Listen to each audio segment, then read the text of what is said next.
അപ്പം ഇന്ന് ജോലിയൊക്കെ കഴിഞ്ഞ് വന്നപ്പോൾ വെറുതെ എടുത്തൊരു വീഡിയോ ആണ് ഇട്ടത്. ഞാൻ വർക്ക് കഴിഞ്ഞ് വന്ന ഞാനും വിഷ്ണുവാണ് കൂടിയിട്ട് അവിടെ അടുത്തുള്ള ഒരു ചായക്കടയിൽ ചായ കുടിക്കാൻ പോകും. ചായ കുടിച്ച് വന്നിട്ട് ഞാൻ വിചാരിച്ചിരുന്നു കുറച്ച് നേരം കടയിലിരുന്ന് കൂട്ടിരിക്കാം. വിഷ്ണുവാണ് കുറച്ചധികം പണിയുണ്ടെന്ന് പറഞ്ഞപ്പോൾ ഞാൻ ഒന്ന് കൂട്ടിരിക്കാമെന്ന് വിചാരിച്ചു. അങ്ങനെ വിഷ്ണുവേട്ടൻ ഇപ്പോൾ പണിതുകൊണ്ടിരിക്കണത് വിഷ്ണുവേട്ടൻ ഓടിക്കുന്ന റേസ് ബൈക്കിൻ്റെ എഞ്ചിനാണ്. അപ്പോൾ എനിക്ക് പ്രത്യേകിച്ച് അതിൻ്റെ പണിയൊന്നും അറിയാത്തതുകൊണ്ട് ഞാനിങ്ങനെ തട്ടിമുട്ടിയും അങ്ങോട്ടും ഇങ്ങോട്ടൊക്കെ നടന്നുകൊണ്ടിരിക്കും. ഇടയ്ക്ക് വർത്താനം പറയും. അപ്പോൾ ആൾക്കും വർക്ക് ചെയ്യുമ്പോൾ അത്രയും ഒരു സ്ട്രെസ്സ് ഫീൽ ചെയ്യാറില്ല എന്ന് പറയാറുണ്ട്. അതുകൊണ്ട് ഞാൻ ഫ്രീ കിട്ടുന്ന ദിവസങ്ങളിൽ കടയിൽ പോയിട്ട് കുറച്ച് നേരം ഇരിക്കാറുണ്ട്. അങ്ങനെ ആളത് പണിതുകൊണ്ടിരിക്കുകയാണ്. അതിൻ്റെ ഇടയിൽ ഞങ്ങളിങ്ങനെ ഓരോന്നോരോന്ന് സംസാരിച്ച് പോവും. അതിൻ്റെ ഇടയിൽ ചിലപ്പോൾ വർക്ക് ചെയ്യണത് ശരിയാവില്ല, ചിലപ്പോൾ വീണ്ടും അഴിച്ച് പണിയേണ്ടി വരും. അങ്ങനെയൊക്കെയാണ്. അങ്ങനെ നേരം പോകാണ്ടായപ്പോൾ ഞാൻ നേരെ തൊട്ടപ്പുറത്തുള്ള കടയിൽ പോയിട്ട് 2 പാക്കറ്റ് ലേസ് മേടിച്ച് അതിരുന്ന് കഴിക്കുകയാണ്. അപ്പോൾ ഇടയ്ക്ക് ഹസ്ബൻഡിന് ഇടയ്ക്ക് വായിലൊന്ന് വെച്ച് കൊടുക്കും, ഞാൻ കഴിക്കും. അങ്ങനെ കഴിച്ചുകൊണ്ടിരിക്കുകയാണ്. എനിക്ക് ഏറ്റവും കൂടുതൽ ഇഷ്ടമുള്ളത് റെഡ് കളർ ലേസാണ്, അല്ലെങ്കിൽ ഓറഞ്ച്.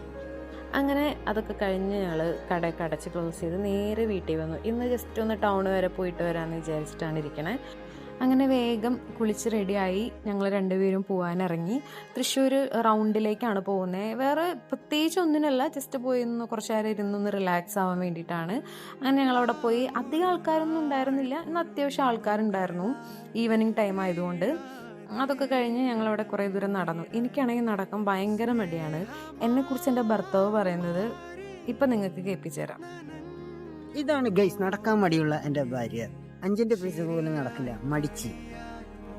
പക്ഷേ എനിക്കതിൻ്റെ അഹങ്കാരമൊന്നുമില്ല. അങ്ങനെ കുറച്ച് ദൂരം നടക്കുമ്പോഴേക്കും ക്ഷീണിച്ച അവശതയായപ്പോൾ ഞാൻ പറഞ്ഞു എന്നാൽ വീട്ടിൽ പോകാമെന്ന് പറഞ്ഞു. അങ്ങനെ ഞങ്ങൾ വീട്ടിലെത്തി. പുറത്തുനിന്ന് ഫുഡൊന്നും കഴിച്ചിട്ടുണ്ടായിരുന്നില്ല, കാരണം വീട്ടിൽ ഓൾറെഡി ബിരിയാണി ആയിരുന്നു. അങ്ങനെ ഞങ്ങൾ 2 പേരും കൂടെ ബിരിയാണിക്ക് കഴിച്ചു. നമ്മളിത് ഓർഡർ ചെയ്ത ബിരിയാണിയാണ് കേട്ടോ. അങ്ങനെ ഞങ്ങൾ ഫുഡൊക്കെ കഴിച്ച് കഴിഞ്ഞ് പാത്രമൊക്കെ കഴുകി. എൻ്റെ ഹസ്ബൻഡിന് അങ്ങനെ ഭാര്യ എന്നെ എല്ലാം ചെയ്യണം, എല്ലാ പണിയും ചെയ്യണം, അങ്ങനെയൊന്നുമില്ല. ആൾ എല്ലാം ഷെയർ ചെയ്ത് ചെയ്യും. വയ്യെങ്കിലോ അല്ലെങ്കിൽ ആളുടെ ആദ്യം കഴിച്ച് കഴിഞ്ഞാൽ ആൾ പാത്രമൊക്കെ മേടിച്ച് കഴുകി വയ്ക്കും. അത് കഴിഞ്ഞ് ഞങ്ങൾ നേരെ ഡോറൊക്കെ ലോക്ക് ചെയ്ത് കെടുക്കാൻ പോവാണ്. ഇതിപ്പോൾ എന്നെ എന്താ പറയുക, മാനസികമായിട്ട് തളർത്താൻ വേണ്ടിയിട്ടാണ് ഇപ്പോൾ കത്രികയും കൊണ്ട് കട്ട് ചെയ്യണ പോലെ ഇങ്ങനെ വന്നത്. അങ്ങനെ ഞങ്ങൾ നേരെ കെടുക്കാൻ പോവാണ്. അപ്പോൾ വെള്ളം എടുത്തിട്ടില്ല കുടിക്കാനായിട്ട്. അപ്പം ഞാൻ നേരെ റൂമിലോട്ട് നടന്ന് വാട്ടർ ബോട്ടിലെടുത്ത് ആൾ താഴെ നിൽക്കും, സ്റ്റെപ്പിൻ്റെ താഴെ നിൽക്കും. ഇതെന്നും ഞങ്ങളുടെ സ്ഥിരം പരിപാടിയാണ്. എനിക്ക് പിന്നെ സ്റ്റെപ്പ് ഇറങ്ങി കയറാൻ നല്ല മടിയുള്ളത് കൊണ്ട് ഞാൻ നേരെ വാട്ടർ ബോട്ടിൽ എന്ത് ചെയ്യുന്നത് വെച്ച് കഴിഞ്ഞാൽ മുകളിൽ നിന്നിട്ട് താഴെ ആൾ വെയിറ്റ് ചെയ്യുന്നുണ്ടോ, അപ്പോൾ ആൾക്ക് ഇട്ട് കൊടുക്കും. ആളത് നിറച്ചിട്ട് വേഗം വന്ന് കിടക്കും. അങ്ങനെയാണ്, ഇത് സ്ഥിരം പരിപാടിയാണ്. അതൊക്കെ കഴിഞ്ഞ് അങ്ങനെ കിടക്കാൻ പോവാണ്. അപ്പോൾ ഇത്രയുള്ള കേസ്, ഒരു ചെറിയൊരു വീഡിയോ. അപ്പോൾ ഓക്കെ, ബൈ.